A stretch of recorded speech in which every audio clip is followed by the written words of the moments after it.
James is having tabbouleh and a little bit of hummus with potatoes. I'm going to talk about Cherif. Dead Still, triple feature. It's a Agatha Christie thing.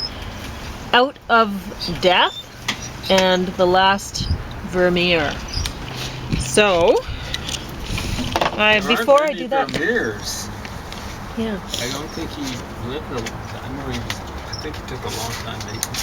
But before I talk about these, I'm gonna sing my triolet, and I'm gonna sing triolet because Cherif got top of the stack here. So, and triolet is a French form. So, this poem is called 1 Million Starts with One, and I wrote it January 25th, 2024. And I'm just gonna make up a song, a melody. We'll see if it works. A million gifts are there for you to get. Remind yourself 1 million starts with one. And one by one, eventually you're sad. 1 million gifts are there for you to get. And if your million hasn't reached you yet, this only means your journey's still not done. 1 million gifts are there for you to get. Remind yourself 1 million starts with one. And that's it. I messed it up a little bit in there. But you mean singing it, not writing? Well, in singing it, yeah. Because I accidentally put, I said one where it should have been or whatever. Something like that. But doesn't anyway. Matter. You had a pretty good backing group here. These birds chirping. I sure do. Yeah. But they're not eating my bird seed lately. We'll see if even sunflower seeds. They're not eating any of it. I don't know. Did they get scared by something? I don't know. We'll see. Well, what was it? Well, I think it said I was trapping mice. Oh, exactly. Because the bird seed attracted mice, and I trapped 13 mice in 3 days. You're saying or maybe it was 14. Anyway, yeah, they might be thinking that the bird seed killed the mice. Yeah, that's what I'm thinking that they're concerned about. Yeah. Seeing me unloading dead mice and going, oh, it's gotta be food. Right? Yeah. Birds are smart. They are pretty smart. So Cherif, this is the complete series. I haven't worked my way through all of it yet. I'm almost done season 4, but this goes all the way season 6. So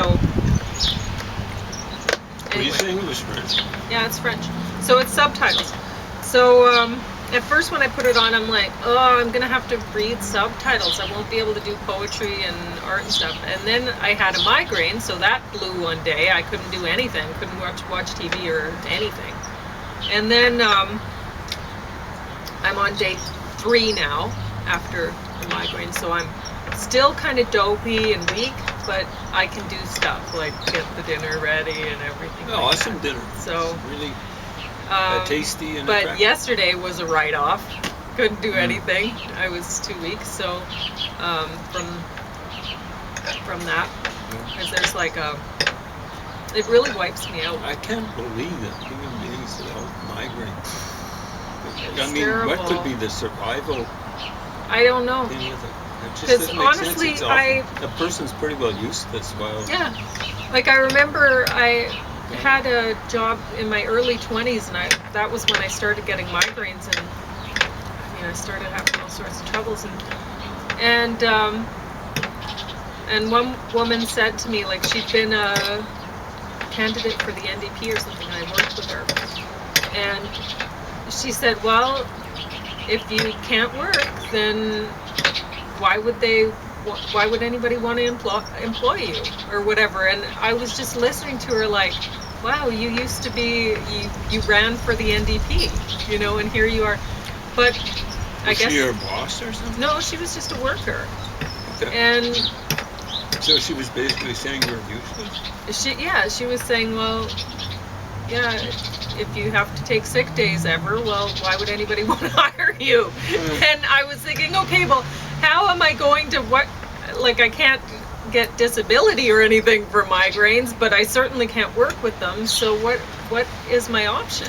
You know, It's really and- funny because it I all don't know. depends on how good a worker you are. Like if you're just filling time in, yeah, maybe.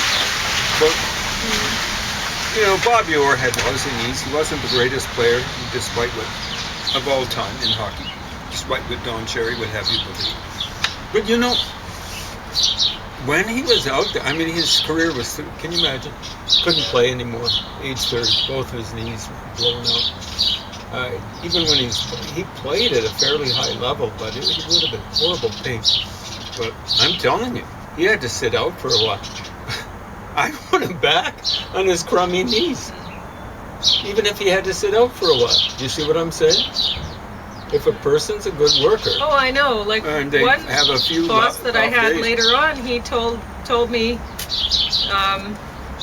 as usual, you're getting more work done than is humanly possible, and whatever. And when James met me, he told when we got together, I asked him why he went for me, and he was like, "'Cause you're a good worker." Exactly. And that was Pauline it. worked through coffee breaks. How many city Yeah. workers can So, say that? One. I And try that's to her. make up for it. You know, when some days when I get the migraines, I'm useless. I can't do anything. I can't move, or I'll start throwing up. But then, you know, I think I make up for it. I try. So anyway, Cherif, this. Yeah, at first I put it on, like I said, and I was like, oh, I'm going to have to read subtitles. But then yesterday, I just slammed through a whole bunch because I was too weak to do anything. Couldn't even write poetry or anything, right? I'm just there trying to recover, and so I'm reading subtitles. So watching the show. Cherif is a Muslim name, Arab name. I think it means noble or something like that. How come a French hero has got a Muslim name? Well, this is set in Lyon. And Yeah, which it's is right in the middle of France. Well, it's, pretty well right in the middle. On the, I think it's where the Rhone River meets the Saône River. So anyone watching from France, people are trying to keep track. I think it's second or third biggest And at city in first, France. when you first when you're first reading the subtitles, I don't know, it gets better. They must have had somebody who was not doing a good job at the beginning, and then they do a good job later on. So Well, that's good. yeah, so just bear with them; they'll get through it. So Would you haven't explained to me at how first- a guy of French extraction has got a Muslim name? what? I don't care. I'm talking about a show. I know. So anyway, this there's a couple guys, capitains who work together, and it's a man and woman couple, and there's this whole like moonlighting sort of vibe, you know, or Remington Steele or whatever, right? And they play on that through this whole show. Cherif, he's really into watching American detective shows, and so he'll have some plan, and he'll be like, "This is from MacGyver, season 2, episode 3, or whatever," right? The whole way along, he's saying things like that, and or from Moonlighting, or from whatever, right? So he's talking about that, and then eventually you get to season 4, and it gets so funny.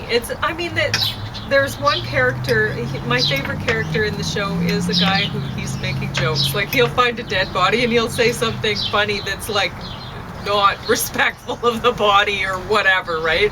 But it's just his style. And I totally loved him. And then you get to season 4, and I think it was Cherif said something. It was like some plan, and like he always does, right? Where he refers back to some American sitcom, but this time he said Cherif, season 4, episode 3, and it was season 4, episode 3 of Cherif. So it was really funny that he said that, right? And then later on, I think it was the very next episode, the guy who's usually like the one making the jokes, he said, "Oh, Cherif's lost it. He's finally lost it. I told them that they went one season too far with him. And that was right. So it's just a good joke. And it's I'm usually not really into detective shows as far as mysteries go. The police drama sort of detective shows. But this is really great. It's great. If you are French, you will enjoy it more because you'll actually be able to understand without having to read subtitles. But even if you aren't French, if you like police drama, sort of detective mystery, you will love this. It's excellent. It's excellent.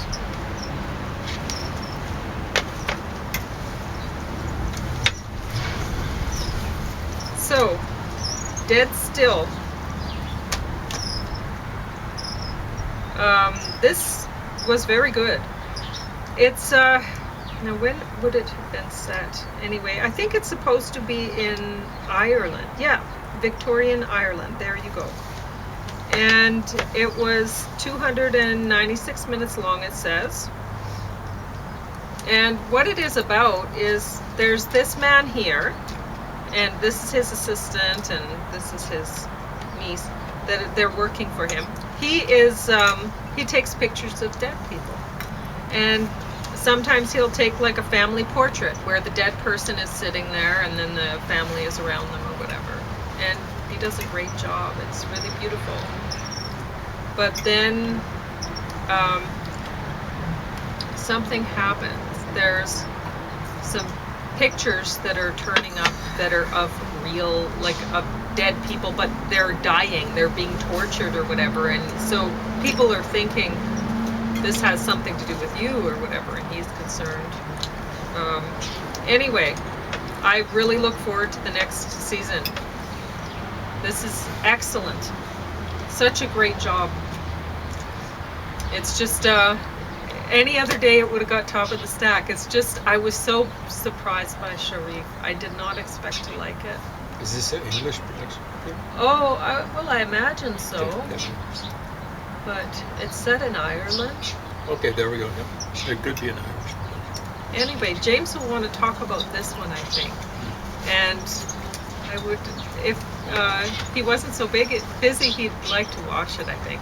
So this is Agatha Christie and the Midnight Murders, Agatha and the Curse of Ishtar, and Agatha and the Truth of Murder. And these stories are about Agatha Christie. So we have talked about that a little bit in the past. How, like, there's, now which one was my favorite? I think it was the Truth of Murder. But I should have liked the Midnight Murders the most because I think I liked that actress who played Agatha Christie the most out of the three. And honestly, I would have expected better from Agatha and the Curse of Ishtar because that's the story that James has mentioned before about her meeting her archaeologist husband and how he was younger than her, and they quite a bit younger, and they ended up having a very long, successful marriage together. And anyway, she funded his digs. Yeah. Because he was independently wealthy. Yeah, he wasn't. And I think basically he wasn't a tomb robber or anything like that. And Agatha and the Truth of Murder, it's a funny one because the Truth of Murder, it's not, you can't possibly, nobody could possibly know. This story is about when she went missing for a while there. Oh when her first marriage was falling apart, and so married to a guy called, weirdly enough, Christie. But so it's about what happened when she was away, but nobody can know, right? So it's just it's a funny title too, Truth of Murder, because you can't possibly, this story, who could say it was true, right? Nobody. So that's a good one that James might want to talk about. Mm-hmm. And Agatha and the Midnight Murders, well, that's about like the bombing and stuff during the war, and so this is set in London, 1940, it says. And I don't know. It was okay. So James might want to talk about those. Out of Death. It's a Bruce Willis thing. And honestly, it's kind of silly, whatever. It's rural, retired police officer played by Bruce Willis. And, but whatever. It's action adventure. If you like Bruce Willis and action adventure, you'll still enjoy that one. The Last Vermeer, this is the one that I did not enjoy out of the bunch of them. And it's, I don't know. I guess I like the Agatha Christie thing, and that even the one that was set in wartime or whatever. But I don't know. I didn't like the guy who was playing the artist in this. So that probably didn't help matters. I'm surprised it's at the bottom. Yeah, I well, like Vermeer. I know. I'm Salvador surprised that Dali, it ended loved it. up at the bottom too, but it's just the movie wasn't, as much as you might like Vermeer. It says it's based on true events, whatever. I didn't like it. So you might want to talk about Vermeer too. So there you go. See what you want to talk about with the sponge. What do you think? No, I'll talk about Vermeer. I mean, Okay. Salvador Dali. I think a lot of people thought he was an egomaniac. But he was going around, I'm sure he thought he was the best artist of his time. Yeah. Well, it's funny, I heard something at, I think it was that awful Euphoria series that I watched. I think somebody was saying Salvador Dali, like, had some sexual thing towards children or something, and it's like, no, Never heard of it. that's not true at all. I mean, he was known to be the great masturbator or something because he didn't have sex with his wife, in conventional terms. But he was obviously very much in love with her. They were very He much in stuck love with with him each for other. a long time. Yeah. So, Gala was her name. yeah. So whatever. I mean, people have different ideas of what love and romance and sex is and whatever, but to say that he had something to do with children, that's ridiculous. Do you think it would have shown up in his paintings or something Yeah. like that? Instead, you see a lot of her because he loved her, his Yeah. wife. So, I don't know. That one.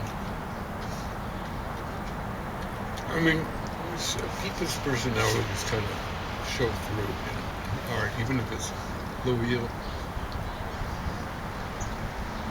Fred Ackland talked about how cheap Rod Stewart was. I think she made a joke about him being Scottish, even though he wasn't born in Scotland. Scottish ancestry, that's it. And,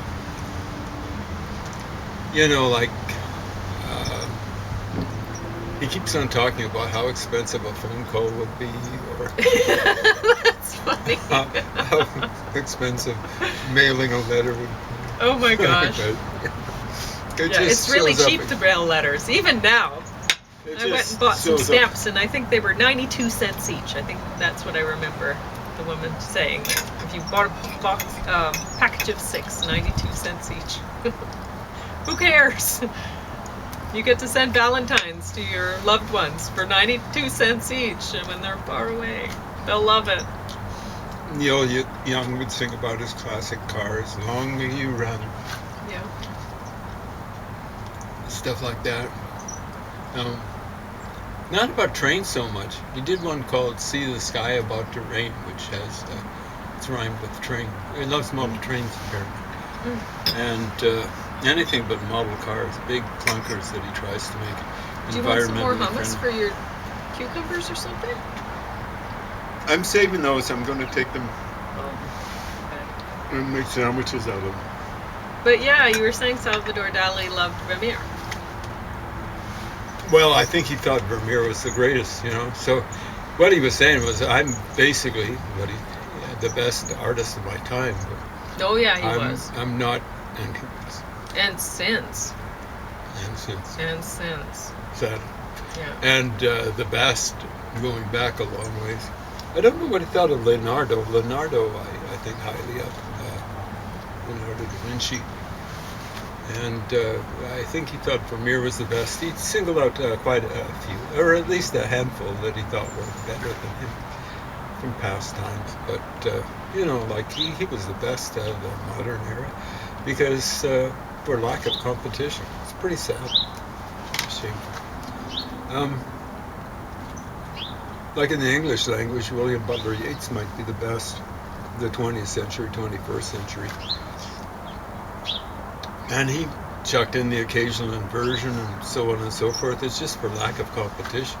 Like hardly anyone really writes poetry. I mean, they write prose, and then they call it free verse. It's not verse, and it's free and easy, kind of like, with the emphasis on easy. One person I know, a heavily published person, was saying to me, "Well, why don't you try to write like free verse?" And it caused a rift. She didn't like what I said. I said, I have. It's easy, and that's the way I said it. She didn't like the way I said it. She didn't like the fact that I said it. But sometimes the truth hurts. And she was raised on to write like William Carlos Williams. And now when it comes to learning anything, she thinks, when she hit the university here, she was writing something like tabbouleh poetry. The guy who taught poetry then would have just slam dunked her. So she would have been 17, 18, something like that. And that shaped the rest of her life. It's like, I think it's interesting that you picked out the two art things, the one photography and then Vermeer, Well, And I like art. a lot of people will say that photography killed painting, right? That people don't bother to paint with any kind of realism or anything like that because, well, if you want realism, you can just take a photograph. But anyway. Photography's been around a long time. We'll see if I live long enough, I'll see the 200th anniversary of photography. You know it dates back that far? No. Wow. Daguerreotype. It might have been in the 1830s, but we'll say maybe somewhere around 1840 or something like that. And you do different things, although nowadays computer-generated stuff is going to pose a problem for artists who deal in traditional sorts of things. Because then you can do the surreal kind of stuff. So, certainly. Yeah, I was recently looking on WordPress, looking around at other people's stuff, and there was one woman that was manipulating photos in that way, and awesome. Oh yeah, Stuff was really awesome. It's perfectly legitimate and a whole lot better generally than photography. I mean, photography, the thing is kind of trying to capture the moment and at the same time get some sort of a composition, which is hard to do with painting if you're getting some photos or whatever. So I will point out with the Curse of Ishtar, she wrote more than one book about Mesopotamia. Really, Murder on the Orient Express, I think, is about coming back from Mesopotamia. She probably took the Orient Express. I think it went maybe to Baghdad. It was put through, I believe, by the Germans more than anyone else. And so she would have taken the Orient Express if she wasn't taking boats back and forth. But there was one called Murder in Mesopotamia and stuff like that. It was actually at an archaeological dig. But Ishtar was presumably the goddess of love for the Babylonians and Assyrians. They basically had the same culture. They were imperialists who came from the northern part of the Arabian Peninsula. They came in, it'd be not really separate ways. They were kind of called Arameans and stuff like that. So when we talk about Arameans, we tend to think of them as coming from Syria or something like that. Ishtar is a common Semitic goddess. In the Bible, she's called Astarte. I think it's Astarte or something like that. So you can see how that might be related. If you mess around a little bit with the linguistics, it's just obvious they're related. Some people say, well, what's about the SH and the S? Well, it's just those things can vary right within a language.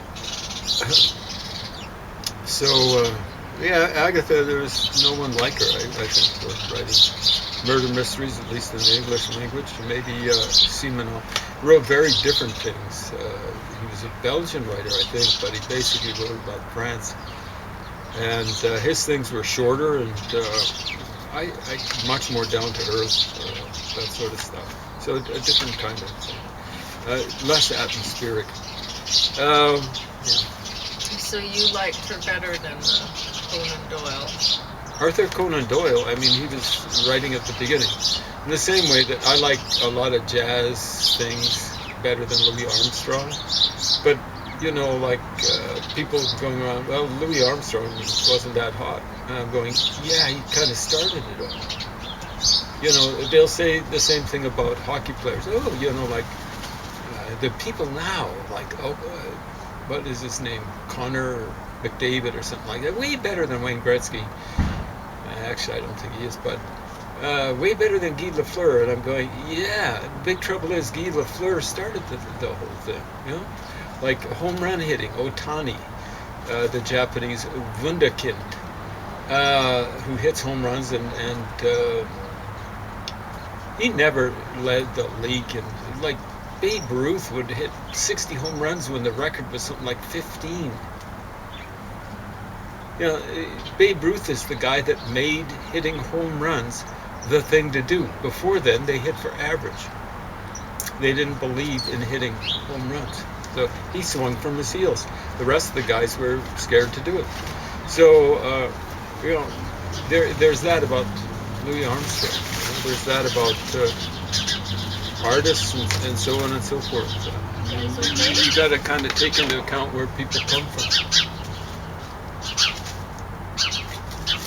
I mean, I knew a guy in the 80s. He was more of a 70s kind of guy, but he kind of like Eddie Van Halen. And I said, isn't Jimi Hendrix better? He said, no, Eddie Van Halen can do anything Jimi Hendrix could do.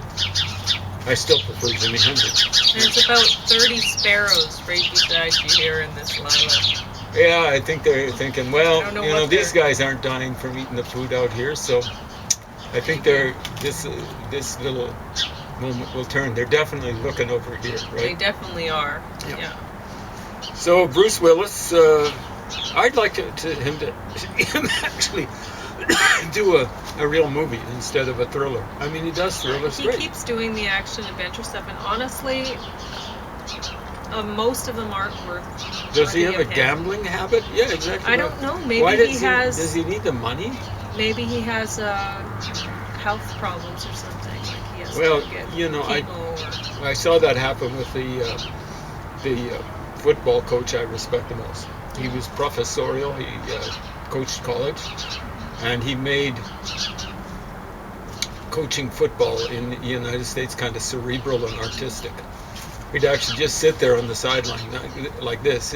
The greatest coach before him, probably in terms of success, since Vince Lombardi,